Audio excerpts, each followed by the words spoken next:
I tried to get another bigger fear to kind of, what was that? Somebody upstairs. Something, okay.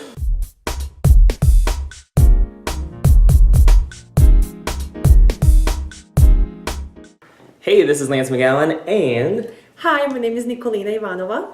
and today we're going to talk about entrepreneurship because I actually learned about Nikolina on Instagram and found her profile. I was like, she's all about looking glamorous and, makeup and beauty and all that good stuff. And when it comes to entrepreneurship, what has been your experience with that? And maybe what do you like the most about it?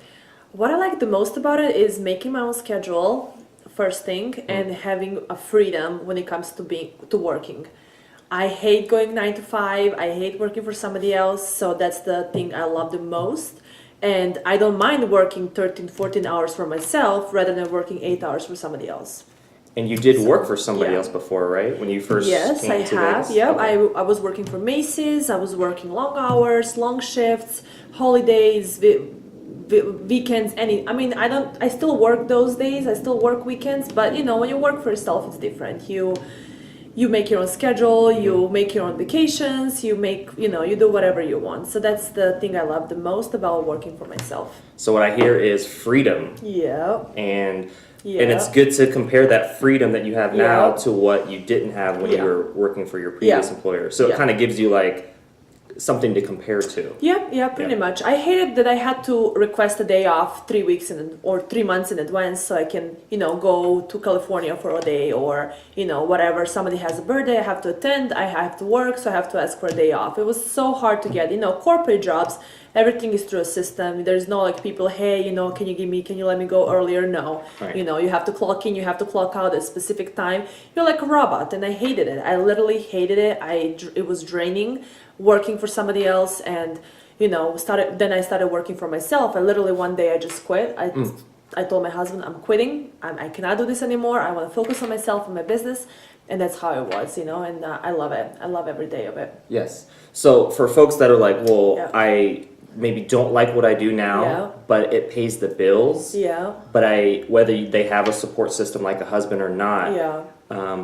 what was your final step to say hey, this is my last day and I want to actually pursue my dream? My last step was that I wanted to get into this other makeup company that was selling makeup, and they didn't approve me, I guess. That was not good enough for them, or whatever the reason was. And I kind of got mad. I got frustrated. I was like, why they don't want me? I'm such a good makeup artist. What's the problem? And I was like, what, I'm stupid. I'm asking them for approval. I'm asking them for, confirmation that I'm good so they can hire me. I don't want to do that. I don't want to ask for anybody else. I know I'm good. So one day I just told my husband, hey, I'm quitting. I'm doing it. It was a big risk because I was enrolled in the school at the moment. I was enrolled in esthetician school. School was expensive. We were paying cash for school. I didn't have any financial aids. So, paying that and, not having a job and, trying to get clientele on your own, it was hard. And he was like, okay, I'm supporting you. Do whatever you want. We had some savings and it was a risk, but I took that risk and I love it. I'm so happy I did. It was a perfect timing. The timing was, was good. Also, sometimes timing is not good. Timing is not right. And I think everything kind of comes together. Whatever you want to do, if it doesn't happen at that same moment, it'll happen. There is a reason for that. And reason for me was that they didn't approve me into that makeup company. So I started doing my own. So I think everything kind of came together at that moment. Yes. So what I hear is it's amazing to have a support system, whether that's a team, a spouse, a significant other. Or savings. Yeah. There you go. You got the financial. So you got the social, you got the financial. Yeah. And that's going to be important. And whenever I think about that, I always think about Elon Musk. He has over $1 billion business with Tesla. He has SpaceX too. He also has, a solar business.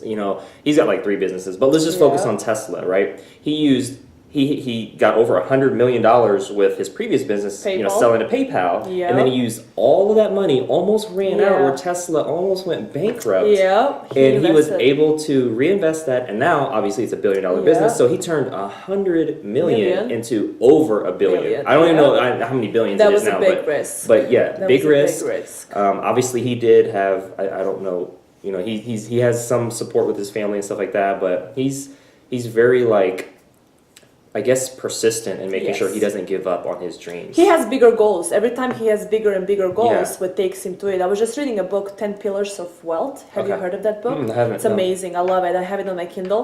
And they're talking about it, actually, why he did it. He had so much money. 100 million is amazing amount of money. You Yeah. can live, amazingly the rest of your life. Right. But he wasn't happy with it. He had bigger goals.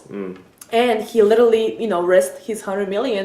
It can be a zero, or now it's, a couple of billion, or I don't even Or- know how many billions exactly. We'll just say billions. Right? Right. It's in the hundreds for sure, or Yeah. tens, whatever it is. But it's amazing, people just have bigger standards and bigger goals. Yeah. And for me, sometimes it's a challenge as well. I love being challenged. I love that's the reason I stayed in America. I came by myself, no family, no friends. And it was a challenge, let me see what I can do here. Let me see if I can make my life here. Let me see if I can, whatever it is.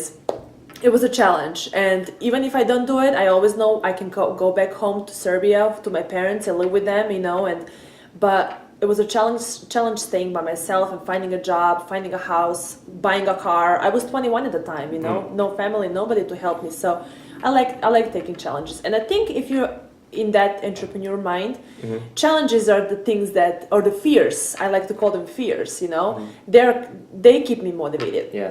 I always go, if I have some fear about, is it going to work, or is it going to sell, or am I going to book appointments? I try to get another bigger fear to kind of, what was that? Somebody upstairs. Something, okay. Bigger fear to kind of keep me motivated. So this thing that I have going on